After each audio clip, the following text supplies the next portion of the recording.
नमस्कार मंडळी. अवधूत चिंतन श्री गुरुदेव दत्त श्री स्वामी समर्थ महाराज की जय. स्वामींच्या कृपेने तुम्हाला आजचा दिवस आनंदाचा सुखाचा जाओ हीच मी स्वामींच्या चरणी प्रार्थना करते आणि आजच्या नवीन व्हिडिओला सुरुवात करते. बघा, उद्याच्याला आहे 25 जुलै, म्हणजेच काय तर आषाढी एकादशी आलेली आहे. आषाढ एकादशी ही आषाढ महिन्याच्या शुक्ल पक्षामध्ये येत असते, म्हणून तिला आपण आषाढी एकादशी असं म्हणत असतो. तसेच त्यासोबत आपण तिला देवशयनी एकादशी असंही म्हणत असतो. देवशयनी एकादशीबद्दल असे म्हटले जाते की या दिवशी भगवान विष्णू क्षीरसागरात शेषनागावर झोपी जात असतात. धार्मिक मान्यतेनुसार मनुष्याचं 1 वर्ष हे देवतांचे एक अहोरात्र असते. दक्षिणायन ही एक देवांची रात्र असते आणि उत्तरायण हा दिवस असतो तो आषाढ महिन्यातील कर्क संक्रांतीला उत्तरायण पूर्ण होतं आणि दक्षिणायन सुरू होतं आणि म्हणून आषाढ महिन्याच्या शुक्ल पक्षातील एकादशीला देवशयनी एकादशी किंवा हरिशयनी एकादशी असं सुद्धा म्हटलं जातं. यानंतर भगवान विष्णू कार्तिक महिन्याच्या शुक्ल पक्षातील एकादशीला म्हणजेच प्रबोधनी एकादशीला जागे होतात. हा काळ चातुर्मास म्हणून सुद्धा ओळखला जातो. आषाढी एकादशीचा दिवस हा अत्यंत पवित्र आहे आणि भगवान श्रीहरी विष्णू यांना प्रसन्न करून घेण्यासाठी आणि त्यांचा आशीर्वाद प्राप्त करून घेण्यासाठी खूप महत्त्वाचा दिवस मानला जातो. आषाढी एकादशीचे व्रत हे खूप जास्त प्रभावी असतं मानलं जातं. या व्रतामध्ये सर्व देवतांचे तेज हे एकवटलेले असते आणि वर्षभरातील आपण सर्व एकादशी केल्याचं पुण्यफळ हे फक्त एक एकादशी केल्यामुळे आपल्याला प्राप्त होत असतं. म्हणून आषाढी एकादशीला आपण सर्वजण हे व्रत करून विठ्ठलाची पूजा करतात. या दिवशी विष्णूंची पूजा केल्याने, विठ्ठलाची पूजा केल्याने जीवनात सुख समृद्धी येते. आषाढी एकादशीच्या दिवशी वातावरणात सकारात्मक लहरी ह्या खूप जास्त प्रमाणात सक्रिय असतात, कारण सर्वजण विठ्ठलाचा नामघोष करत असतात. त्यामुळे वातावरणात सकारात्मक लहरी ह्या खूप जास्त प्रमाणामध्ये सक्रिय होतात आणि या काळात आपण काही प्रभावी सेवा केल्या तर त्या खूप जास्त प्रभावी ठरत असतात. आजच्या व्हिडिओमध्ये मी तुम्हाला अत्यंत प्रभावी असा उपाय सांगणार आहे. तर उद्या आषाढी एकादशीला आपल्याला एक आंब्याचा पानाचा अत्यंत प्रभावित असा उपाय करायचा आहे. हा उपाय केल्याने एका रात्रीत आयुष्याचं सोनं होऊन आयुष्य बदलल्याशिवाय राहणार नाही आणि आपल्या 7 पिढ्यांचे दारिद्र्य नष्ट होऊन कितीही कठीणातील कठीण इच्छा असो ही मात्र आपली पूर्ण होती. घराची, मुलाची, पतीची अगदी भरभरून प्रगती होईल. घरात सुख, शांती, समृद्धी नांदेल. आणि हा उपाय कसा करायचा, कोणत्या वेळेत करायचा याबद्दलची संपूर्ण माहिती आपण आजच्या व्हिडिओमध्ये पाहणार आहोत. त्यामुळे तुम्हाला काय करायचं आहे तर व्हिडिओ स्किप न करता शेवटपर्यंत नक्की पाहायचा आहे, जेणेकरून तुम्हाला महत्त्वपूर्ण माहिती मिळून जाईल. आता मी जो तुम्हाला उपाय सांगणार आहे तो आपल्याला आषाढी एकादशीच्या दिवशी करायचा आहे आणि करायचा आहे. म्हणून आपल्याला काय करायचं आहे तर सकाळी लवकर उठल्यानंतर स्वच्छ स्नान वगैरे करून घ्यायचं आहे, आंघोळ वगैरे करून घ्यायचं आहे. त्यास आंघोळ करताना आंघोळीच्या पाण्यामध्ये थोडंसं गंगाजल, गोमूत्र, तुळशीचे पत्र टाकून, आपल्याला हळद टाकून, थोडंसं मीठ टाकून आधी आपल्याला स्वच्छ आंघोळ करून घ्यायची आहे. यानंतर आपल्याला स्वच्छ कपडे परिधान करू शकतो. लाल किंवा पिवळ्या रंगाचे कपडे तुम्ही परिधान करू शकता. यानंतर देवघरातील देवतांची विधिवत पूजा करून त्यांना तुम्ही स्नान वगैरे घालायचं आहे. विठ्ठलाची मूर्ती असेल तर विठ्ठलाच्या मूर्तीला अभिषेक करायचा आहे, स्नान घालायचं आहे. त्यानंतर तुम्हाला जर बाळकृष्णाची मूर्ती असेल तर त्यांना सुद्धा तसंच अभिषेक करायचा आहे आणि स्नान घालून घ्यायचं आहे. पिवळ्या रंगाची फुले, पिवळ्या रंगाची केळी, तसे तुळशीपत्र, हळद, कुंकू, अक्षदा अर्पण करायच्या आहेत. हे झाल्यानंतर हा उपाय तुम्हाला करायचा आहे. हा उपाय आहे तर आपल्याला हा उपाय कसा करायचा आहे हे करण्या अगोदर विष्णूंची पूजा केली तर या उपायाचा आपल्याला निश्चितच फळ हे प्राप्त होत असतं. म्हणून तुम्हाला हा उपाय करण्याच्या अगोदर सर्वप्रथम पूजा करून घ्यायची आहे. यानंतर हा उपाय करायचा आहे. हा उपाय तुम्ही देवघरामध्ये कधीही करू शकता. जेव्हा तुम्हाला वेळ भेटेल तेव्हा तुम्ही हा उपाय सकाळपासून ते संध्याकाळपर्यंत केव्हाही केला तरीही चालतं, काही फरक पडत नाही. आता कोणता उपाय आहे तो बघा, आता जाणून घेऊया. हा उपाय आपल्याला फक्त वर्षातून एकदाच करू शकतो. म्हणजेच काय तर आपण हा आषाढी एकादशीच्या दिवशीच हा उपाय करू शकतो. आपल्या घरातील सर्व समस्या दूर होतात. आपल्या घरामध्ये सतत वादविवाद, क्लेश, कलह होत असेल, आपल्या कुटुंबामध्ये एकोपा राहिलेला नसेल किंवा आपल्या घरात सतत नवरा-बायकोची भांडणं होत असेल, आई-मुलांची भांडणं होत असेल, घरामध्ये पैसा टिकत नसेल, सतत पैशांच्या आर्थिक अडचणी येत असतील किंवा मुलांची प्रगती होत नसेल, तर घरामध्ये कोणते शुभ कार्य निर्विघ्नपणे पार पडत नसेल, तर आपल्या कुटुंबातील सदस्यांची प्रगती होत नसेल, कोणती इच्छाही पूर्ण होत नसेल, तर मात्र आपल्याला हा उपाय नक्की करायचा आहे. हा उपाय केल्याने आपल्या घरामध्ये अखंड लक्ष्मी नांदेल. घरातील सर्व दोष, नकारात्मकता, अडचणी, इडापिडा दूर होईल. हा उपाय करण्यासाठी आपल्याला एक खूप महत्त्वाची वस्तू लागणार आहे, ती म्हणजे पावसाचं पाणी. जर तुमच्याकडे पाऊस पडत असेल तर तुम्हाला 1 ग्लास भरून पावसाचं पाणी घ्यायचं आहे.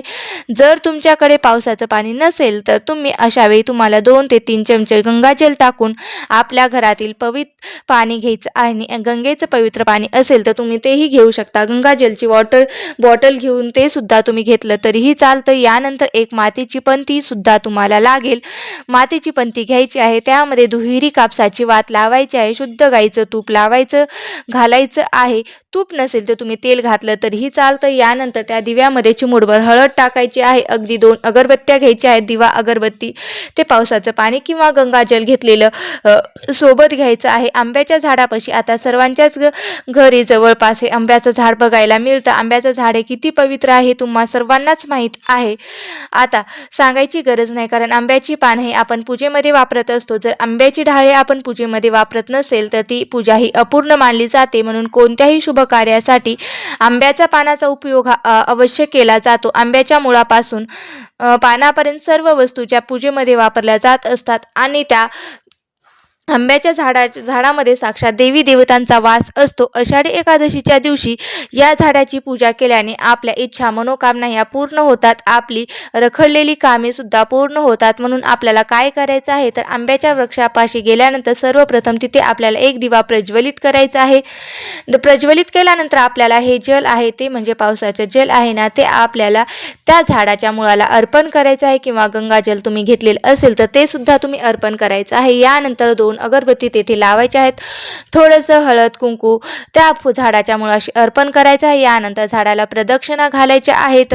प्रदक्षिणा करून झाल्यानंतर तुम्हाला काय करायचं आहे तर दोन्ही हात जोडून भगवान श्रीहरी, विष्णू, माता लक्ष्मी आणि शिवशंकर यांचं स्मरण करायचं आहे आणि तुमची इच्छा लवकरात लवकर पूर्ण होण्यासाठी त्यांना मनोभावे प्रार्थना करायची आहे. जी काही इच्छा आहे ती तुम्ही बोलून दाखवू शकता.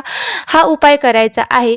आता यानंतर आपल्याला उजव्या हाताचा स्पर्श आपल्या झाडाच्या खोडाला करायचा आहे आणि तुमची जी इच्छा आहे ती पुन्हा एकदा व्यक्त करायची आहे. ही सगळी सेवा तुमची करून झाल्यानंतर तुम्हाला आंब्याची 7 पानं तोडायची आहेत आणि ही पानं घेऊन तुम्हाला घरी यायचं आहे. जर खाली गळून पडलेली पानं असतील तर तीच तुम्ही घेऊ शकता. जर नसतील पडलेली तर तुम्ही झाडाची तोडली तरी सुद्धा चालेल. झाडाची पानं तोडताना तुम्हाला माफी मागायची आहे. ही पानं तुम्ही कशासाठी तोडत आहे तुम्हाला सांगायचं आहे, जेणेकरून आपल्याला या झाडाचं पाप लागत नाही. आता ही पानं तुम्ही घरी आणल्यानंतर सर्वप्रथम ती स्वच्छ करून घ्यायची आहे, धुवायची आहे, धुवून काढायची आहेत. एक लाल पिवळ्या रंगाचा कलव्याचा धागा असतो किंवा तुम्ही एखादं लाल पांढरा धागा घेऊन त्याला थोडीशी हळद कुंकू लावून तो लाल पिवळा सुद्धा केला तरीही चालेल. तुम्हाला देठाच्या साईडने हा धागा जो आहे तो बांधायचा आहे. ज्या प्रकारे आपण आंब्याचं तोरण बांधतो ना, अगदी त्याच प्रकारे तुम्हाला या 7 पानाचं तोरण बनवायचं आहे आणि हे तोरण जे आहे तर आपल्या त्या मुख्य दरवाजावरती लावायचं आहे. म्हणजेच काय तर आंब्याचं पानाचं तोरण हे मुख्य दरवाजावरती लावायचं आहे. हे तोरण लावल्याने साक्षात माता लक्ष्मी प्रसन्न होते आणि आपल्या घरात अखंड राहत असते. आंब्याची पानं जी असतात ना, ती नकारात्मकता, वाईट शक्ती, इडापिडा दूर करत असते. यामुळे आपल्याला आपल्या मुख्य दरवाजावर आपल्या घरात येणारी अदृश्य वाईट शक्ती, नकारात्मकता ही संपूर्णपणे नष्ट होत असते. म्हणून आपल्याला हा उपाय आहे तो आषाढी एकादशीला करायचा आहे. आणि जेव्हा आपण हा उपाय करणार आहात, आंब्याच्या पानाचं तोरण ते मुख्य प्रवेशद्वारावरतीच आपल्याला लावायचं आहे. तेव्हा प्रत्येक पानाला हळद कुंकू नक्की लावायचं आहे आणि हळद कुंकवाने एक स्वास्तिक सुद्धा आपल्याला प्रत्येक पानावरती काढायची आहे, कारण स्वास्तिक हे मांगल्याचं प्रतीक मानलं जातं. जेव्हा आपण आंब्याच्या पानावरती स्वास्तिक काढून त्याचं तोरण बनवून घेत असतो आणि मुख्य प्रवेशद्वारावरती लावतो, तेव्हा आपल्या घरात मंगलमय गोष्टी घडत असतात. सर्व वाईट गोष्टी आपल्या घरापासून दूर जात असतात. आपल्या घराला सतत बाहेर बाहेरच्या लोकांची नजर लागत असलेली नजर बाधा सुद्धा ती दूर झालेली असते किंवा कमी झालेली असते, तर ही सुद्धा तुम्हाला या उपायाने नष्ट होते. त्याचबरोबर बघा, आषाढी एकादशीपासून भगवान श्रीहरी विष्णू हे योग निद्रेत असतात आणि संपूर्ण सृष्टीचा कारभार हे भगवान शिवशंकर त्यांच्या हाती घेत असतात. म्हणून या दिवशी भगवान विष्णूंच्या पूजेसोबतच आपल्याला शिवशंकरांची सुद्धा पूजा केली जाते. म्हणून भरपूर दिवसापासून तुमची इच्छा असेल, अपूर्ण असेल, तर तुम्हाला कोणत्याही कामामध्ये यश मिळत नसेल, कोणतीही गोष्ट जर तुमच्या मनासारखी घडत नसेल, तर या दिवशी काय करायचं आहे, तर 2 आंब्याची पानं घ्यायची आहेत, स्वच्छ पुसून काढायचे आहेत. त्या पानावरती तुम्हाला थोडंसं भस्म असेल तर तो तुम्हाला लावायचा आहे आणि दोन्ही पानावरती ही जी पानं आहेत ना, त्या मध्यामध्ये बुडवायची आहेत आणि यानंतर 2 पानं तुम्हाला फक्त ओम नमः शिवाय, ओम नमः शिवाय मंत्र बोलून शिवलिंगावरती अर्पण करायची आहेत. दोन्ही हात जोडून इच्छित मनोकामना व्यक्त करायची आहे. जर हा उपाय आपण आषाढी एकादशीला केला तर नक्कीच आपली इच्छा मनोकामना ही पूर्ण होते. त्याचबरोबर जर तुमच्या घरामध्ये सतत नवरा बायकोची भांडणं होत असेल, एकमेकांचं अजिबात पटत नसेल, कोणावरती कोणत्या ना कोणत्या गोष्टीवरून वाद होत असेल, कोणत्या ना कोणत्या गोष्टीवरून भांडणात रूपांतर होत असेल, तर काय करायचं आहे, एका ग्लासमध्ये एखाद्या वाटीमध्ये थोडंसं पावसाचं पाणी घ्यायचं आहे. जिथे तुम्ही झोपता त्या रूममध्ये तुम्ही तिथे एखाद्या कोपऱ्यामध्ये किंवा खिडकीमध्ये हे पाणी तुम्हाला ठेवून द्यायचं आहे. महिनाभर राहू द्या, 2 महिने राहू द्या, हरकत नाही. जेव्हा तुमचं पाणी हे बेडरूममध्ये ठेवता तेव्हा तुमच्या रूममध्ये ठेवता तेव्हा तुमची पत्नीमधील जे काही दोष किंवा जे काही वाद आहेत ते दूर व्हायला मदत होते आणि दोघांमध्ये गोडवा निर्माण होतो. तर अशा पद्धतीने हा एक उपाय सुद्धा तुम्ही करू शकता. त्याचबरोबर तुम्हाला सतत एखाद्या गोष्टीचं टेन्शन येत असेल, सतत काही ना काही विचार असतील, छोट्या छोट्या गोष्टीवरून तुम्ही जास्त स्ट्रेस घेत असाल किंवा तुमच्या घरामध्ये मनामध्ये सतत वाईट विचार येत असतील, तर तुम्हाला तुमच्या जीवनसुद्धा नकोशे वाटतं, तुमच्या मनामध्ये सतत विचार येत असतील, तर तुम्हाला हे असं तुम्हाला सतत आळस येत असेल, मनामध्ये नको ते विचार येत असतील, तर काय करायचं आहे बघा, जेव्हा पाऊस पडत असतो ना, तेव्हा फक्त या पावसामध्ये जाऊन तुम्हाला उभं राहायचं आहे आणि 10 ते 15 मिनिट फक्त त्या पावसामध्ये उभं राहून जेव्हा हा पाऊस तुम्ही करता तेव्हा माणसाचे सगळे टेन्शन निघून जातं आणि व्यक्ती पूर्णपणे टेन्शनमुक्त होतो. यामुळे कुठलेही वाईट विचार जे आहेत ना, ते आपल्या मनामध्ये येत नाहीत. हा सुद्धा उपाय जास्त प्रभावी आहे. हा सुद्धा उपाय तुम्ही नक्की करून बघा, नक्कीच तुम्हाला अनुभव येईल. आता घरात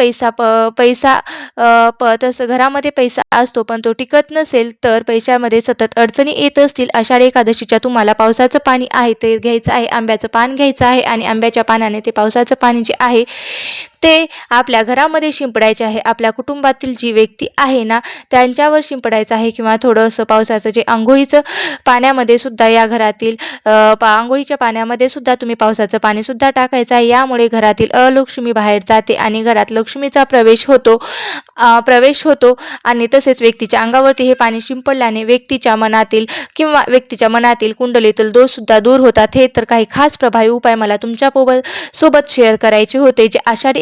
हे आषाढी एकादशीचे अत्यंत प्रभावी उपाय मला तुमच्यासोबत शेअर करायचे होते. हे उपाय कसे वाटले नक्की मला कमेंट बॉक्समध्ये सांगा. व्हिडिओ जर आवडला असेल तर नक्की लाईक करा, शेअर करा आणि चॅनलवरती नवीन असाल तर सबस्क्राईब करायला विसरू नका. धन्यवाद. रामकृष्ण हरी. जय जय रामकृष्ण हरी. श्री स्वामी समर्थ. जय जय स्वामी समर्थ. ओम नमो भगवते वासुदेवाय नमः. ओम नमो भगवते वासुदेवाय नमः. जय जय रामकृष्ण हरी. जय जय रामकृष्ण हरी.